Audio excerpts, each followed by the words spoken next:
moja kwa moja watu wote, kila mtu kavimba machavu, mnaunga katiba ipi itaungwa hapa? Nimesema kwanza turidhiane, na kwa sababu wamechafua nchi, nilichofanya mwanzo ni kuunda tume ya kuangalia undani wa hili jambo. Nimewapa miezi mitatu waangalie kwa undani, watuletee taarifa, yaliyojiri ni haya, tofauti ziko hapa, hapa palitokea si haki, hapa palikuwa na haki. Tukisha kuyajua hayo, tunakaa sasa, haya tulioletewa ni haya, njoni kamati ya maridhiano, piteni sasa, tofauti ni hizi, matatizo ni haya, piteni sasa kwa makundi mbali, wakwambieni haya tunakwenda nayo vipi. Hiyo sasa ndio tume ya maridhiano. Baada ya hapo tunakaa kuunda katiba yetu.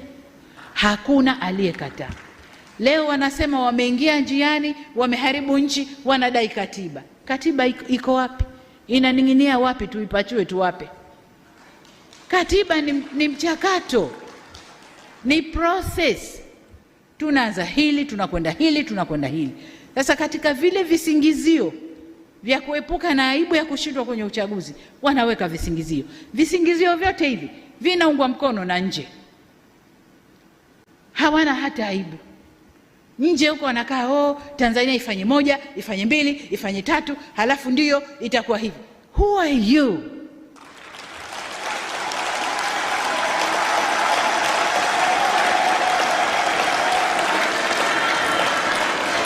Niwaulize ndugu zangu, niwaulize, kwao hayatokei? Kwao hayatokei?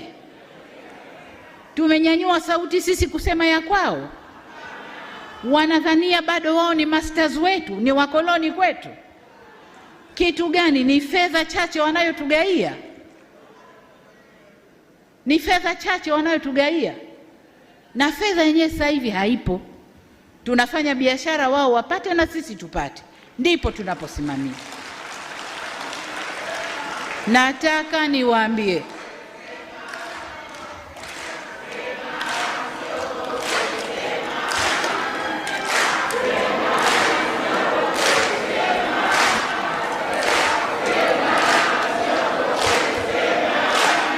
Tanzania oye!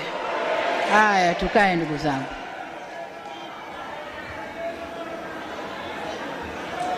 Nataka niwaambie ndugu zangu wa Tanzania, kawaida